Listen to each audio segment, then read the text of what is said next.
ร่วมสนับสนุนอย่างเป็นทางการโดยสวัสดีครับคุณผู้ชมกลับมาพบกันเช่นเคยนะครับรายการ APEC Exclusive ครับรายการที่จะพาคุณผู้ชมไปทำความรู้จักกับ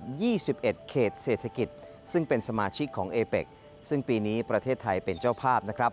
วันนี้จะพาคุณผู้ชมไปทำความรู้จักกับอีก 2 เขตเศรษฐกิจจาก 2 ภูมิภาคครับฮ่องกงไชน่าฮ่องกงมีชื่ออย่างเป็นทางการว่าเขตบริหารพิเศษฮ่องกงแห่งสาธารณรัฐประชาชนจีนเป็นเขตปกครองพิเศษริมฝั่งทางใต้ของประเทศจีนปัจจุบันฮ่องกงเป็นเขตบริหารพิเศษที่ขึ้นตรงต่อรัฐบาลกลางรัฐบาลจีนใช้นโยบาย1ประเทศ2ระบบปกครองฮ่องกงตามกฎหมายพื้นฐานที่ใช้ปกครองและบริหารฮ่องกงที่สภาประชาชนจีนอนุมัติให้สิทธิฮ่องกงในการปกครองตนเองอย่างอิสระสามารถดำเนินนโยบายทางด้านเศรษฐกิจการค้าการเงินการพาณิชย์ได้ตามระบบเสรีฮ่องกงบริหารเศรษฐกิจแบบผสมโดยเน้นระบบทุนนิยมซึ่งมีการเก็บภาษีต่ำและมีระบบการค้าเสรีด้วยเนื้อที่เพียง 1,104 ตารางกิโลเมตรและประชากรกว่า 7.5 ล้านคนฮ่องกงไชน่าจึงถือเป็นเขตปกครองที่มีประชากรอยู่อาศัยหนาแน่นที่สุดแห่งหนึ่งในโลกฮ่องกงมีที่ดินทำกินน้อยและมีทรัพยากรธรรมชาติน้อยต้องนำเข้าอาหารและวัตถุดิบส่วนใหญ่อาหารฮ่องกงมากกว่า90%ต้องนำเข้าจากต่างประเทศรวมทั้งเนื้อสัตว์และข้าวเกือบทั้งหมดด้วยภูมิประเทศของฮ่องกงเองที่เป็นเมืองท่าน้ำลึกเหมาะแก่การจอดเรือสินค้าขนาดใหญ่จึงทำให้ฮ่องกงกลายเป็นเมืองท่าที่สำคัญของโลกภาษากวางตุ้งซึ่งเป็นภาษาถิ่นที่มีการพูดตั้งแต่มณฑลกวางตุ้งของจีนเรื่อยมาจนถึงฮ่องกงได้กลายมาเป็นภาษาทางการของฮ่องกงภาษาอังกฤษซึ่งเป็นภาษาของเจ้าอาณานิคมก็ยังคงเป็นภาษาทางการร่วมซึ่งถูกใช้พูดมากกว่า38%ของประชากรและตั้งแต่ฮ่องกงกลับสู่ใต้การปกครองของจีนแผ่นดินใหญ่การใช้ภาษาจีนกลางในการติดต่อก็เริ่มเพิ่มมากขึ้นอันเนื่องมาจากการเข้ามาของชาวจีนแผ่นดินใหญ่และการติดต่อค้าขายระหว่างกันนอกจากนั้นทางรัฐบาลฮ่องกงได้มีโครงการ2แบบอักษร3ภาษาเพื่อสนับสนุนให้ชาวฮ่องกงใช้ภาษาทั้ง3ภาษาร่วมกันคือภาษากวางตุ้งจีนกลางและอังกฤษรายได้หลักมาจากภาคบริการและการส่งออกมีสกุลเงินคือดอลลาร์ฮ่องกงตลาดหลักทรัพย์ฮ่องกงเป็นตลาดหลักทรัพย์ที่ใหญ่เป็นอันดับ7ของโลกที่ตั้งของเมืองอนุญาตให้สร้างโครงสร้างพื้นฐานด้านการขนส่งและโลจิสติกส์ซึ่งรวมถึงท่าเรือที่พลุกพล่านที่สุดอันดับ7ของโลกและมีท่าอากาศยานที่พลุกพล่านที่สุดสำหรับการขนส่งสินค้าระหว่างประเทศฮ่องกงเป็นเขตการส่งออกสินค้าทั่วโลกอาทิเสื้อผ้าสำเร็จรูปนาฬิกาของเล่นเกมคอมพิวเตอร์เครื่องใช้ไฟฟ้าและสินค้าอุตสาหกรรมขนาดเบาอีกหลายชนิดแคนาดาดินแดนที่เป็นประเทศแคนาดาในปัจจุบันในอดีตมีผู้อยู่อาศัยอยู่แล้วเป็นชนพื้นเมืองหลากหลายกลุ่มแคนาดาเป็นประเทศในทวีปอเมริกาเหนือติดกับสหรัฐเป็นประเทศที่มีที่ตั้งอยู่ทางเหนือมากที่สุดของโลกและมีขนาดใหญ่เป็นอันดับ2ของโลกรองจากรัสเซีย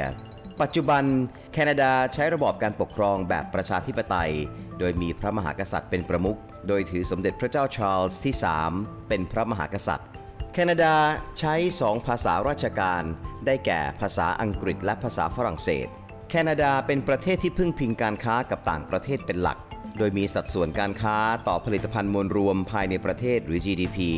ถึง45%สำหรับการส่งออกและ40%สำหรับการนำเข้าทรัพยากรธรรมชาติที่สำคัญได้แก่ก๊าซธรรมชาติทองคำถ่านหินเหล็กนิกเกิลโพแทสยูเรเนียมสังกะสีรวมทั้งป่าไม้อุตสาหกรรมที่สำคัญของแคนาดาได้แก่อุตสาหกรรมป่าไม้ยานยนต์อิเล็กทรอนิกส์การสื่อสารและคมนาคมเหมืองแร่และพลังงาน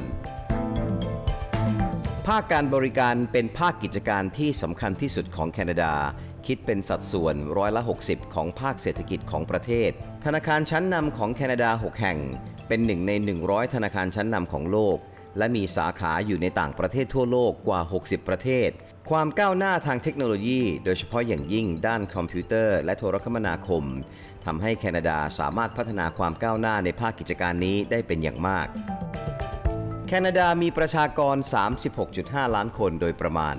สังคมของแคนาดาเป็นสังคมที่มีส่วนผสมของชนชาติต่างๆมากมายโดยชนชาติที่อพยพเข้ามาตั้งถิ่นฐานมากที่สุดระหว่างปีพ.ศ. 2534 ถึง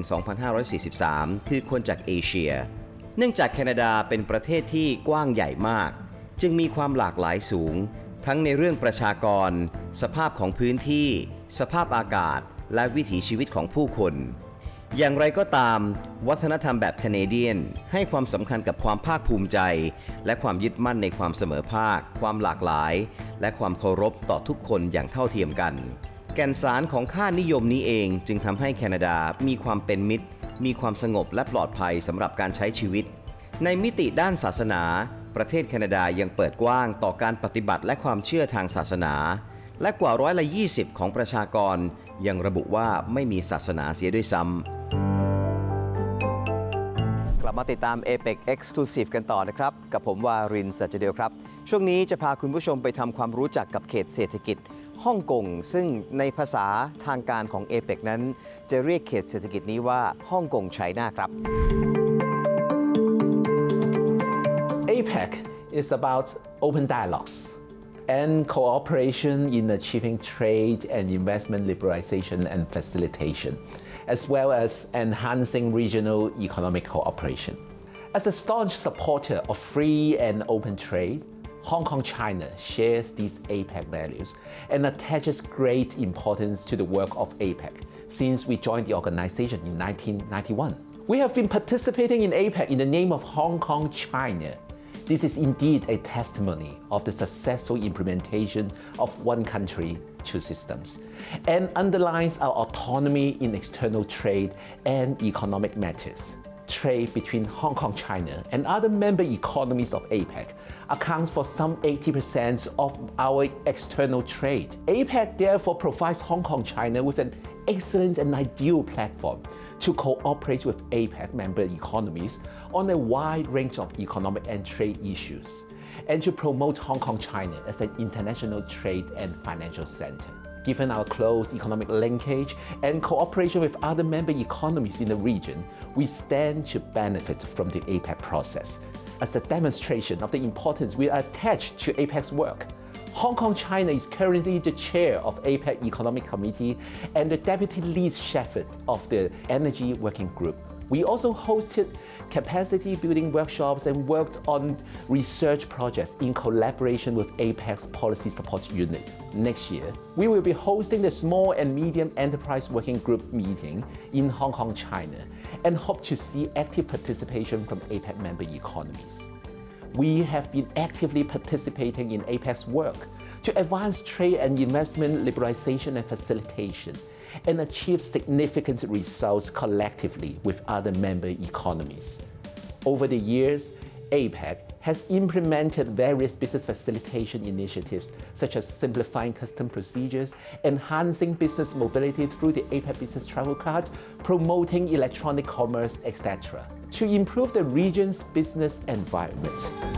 As an incubator of ideas, APEC has also been the driving force behind the World Trade Organization process and at critical junctures injecting political momentum through high-level ministerial and leaders' statements. Since the outbreak of the COVID-19 pandemic, APEC has been dedicated to facilitating the movement of essential goods and enhancing supply chain resilience to drive post-pandemic economic recovery for the benefits of the region.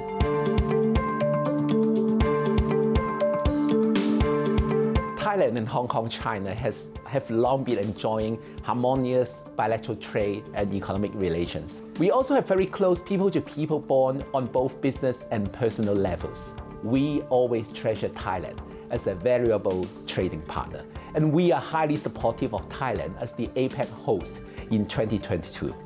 The global economy is grappling with serious challenges and considerable uncertainties on multiple fronts in the past few years. We are pleased to note that Thailand has chosen the overarching theme of Open, Connect, Balance for APEC this year. which are the much needed fundamental values in driving the Asia-Pacific community towards a balanced, inclusive, and sustainable post-pandemic recovery. In particular, we appreciate Thailand's efforts and able leadership in resuming physical meetings in APEC at all levels this year,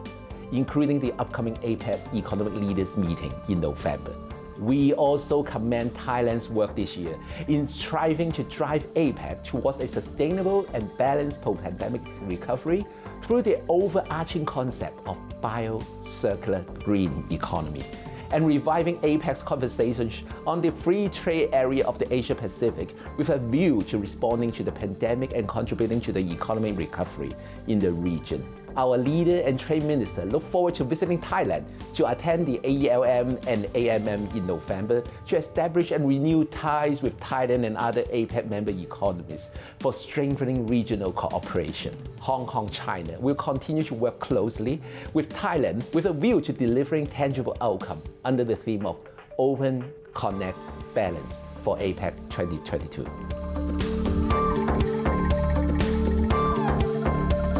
With the support by the Central People's Government, Hong Kong, China is committed to maintain our distinctive status and advantages and reinforcing our role as an international finance, shipping, and trading center. Under the one country, two systems, we will continue to maintain our unique role as the key connector between China and the rest of the world. The connectivity of Hong Kong, China is self-explanatory. We are the natural base to enter mainland and Asia markets. We are a central player in the Guangdong, Hong Kong, Macau Greater Bay Area and integrating cluster city economy driven by innovation and technology, as well as world-class manufacturing capabilities with a population of 86 million and per capita GDP at around $20,000. This is a huge consumer market to explore. Hong Kong, China is also strategically located at the center of Asia. Half of the world's population are within 5 hours of flight time from Hong Kong, China, with our airport connected to around 220 destinations. The Hong Kong-China port also maintains marine cargo movements with over 90 countries along the Belt and Road, together with our distinctive competitive edges, including the common law system and rule of law, a low and simple tax regime, internationally aligned regulatory system, free flow of goods, capital and information, open and business-friendly environment, etc. Hong Kong, China is and will remain a key link for the Belt and Road, where we offer excellent project financing and high value-added professional services. We warmly welcome businesses and talents from all over the world, including Belt and Road countries, to come to Hong Kong, China to collaborate with us and grasp the enormous opportunities together. สำหรับช่วงสุดท้ายของ APEC Exclusive ในวันนี้จะพาคุณผู้ชมไปทำความรู้จักกับเขตเศรษฐกิจซึ่งเป็นสมาชิกก่อตั้งเช่นเดียวกันกับประเทศไทยนะครับเมื่อ APEC ก่อตั้งขึ้นในปีคศ 1989 ได้แก่เขตเศรษฐกิจแคนาดาครับ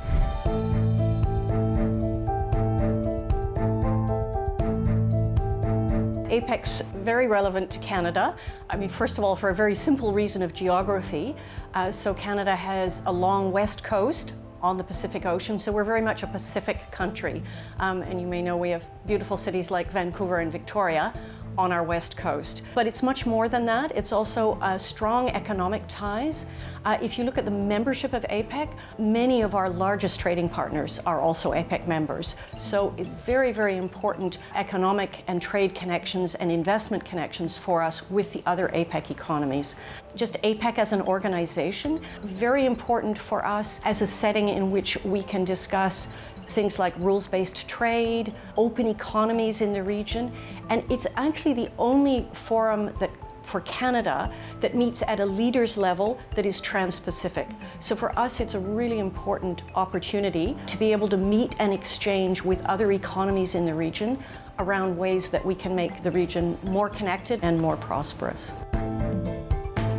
สำหรับธีมที่ไทยชูในการเป็นเจ้าภาพการประชุม APEC ในปีนี้คือ Open, Connect และ Balance นะครับซึ่งก็เป็นธีมที่เปิดช่อง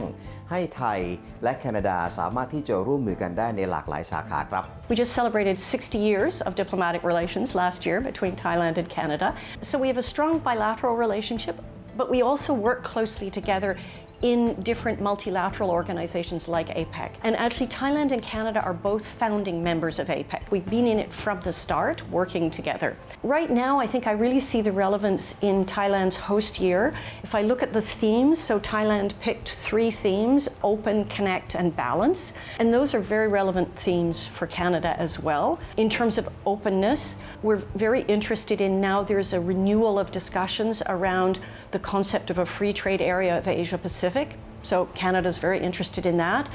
And even before we get to that, right now we are in the middle of negotiations for a free trade agreement between Canada and all of ASEAN. Then there's the connect part. Now following the COVID pandemic, or as the pandemic starts to lessen, really important to reconnect those ties in the region, to be able to get people and goods moving again. Starting on the 1st of December this year, Air Canada will be running a new flight direct Vancouver to Bangkok. Not only is it the first direct link between Canada and Thailand, it's actually the only direct flight between North America and Thailand. And of course, then the last part is balance. Canada and Thailand are very like-minded, very interested in ensuring that going forward that growth and economic connectivity is also balanced with a concern for the environment, and that we focus on sustainability. It's a challenge for everybody, but I think we and Thailand are both working on ways that we can ensure prosperity that also is sustainable and lessens impact on the environment. Canada and Thailand can really work together and have lots that we can exchange and do to try and aim for that goal of a better balance between growth and sustainability. เมื่อพูดถึงแคนาดานะครับคนส่วนใหญ่ก็จะนึกถึงการไปเที่ยวแคนาดาหิมะขาวโพลนเรื่องของการศึกษาอาหารที่อร่อยนะครับอาหารทะเลกุ้ง lobster ปลาแซลมอนผลไม้ต่างๆแต่คุณผู้ชมรู้ไหมครับว่ามีหลายสิ่งนะครับที่ถูกคิดค้นขึ้นในแคนาดาและเป็นสิ่งที่เราใช้อยู่ในชีวิตประจำวันครับ When I speak to Thai audiences, I always like to stress a few other aspects of Canada that they maybe don't know so well. Innovation. We've always had a lot of inventors. I mean, a lot of things you use every day. The telephone was invented by a Canadian. Zippers on your clothes by a Canadian. Quite a few important medical innovations like insulin invented in Canada. And maybe on the more fun side, when you go on holiday, if you use a jet ski, that's Canadian technology. And if you use a selfie stick to take pictures, invented in Canada.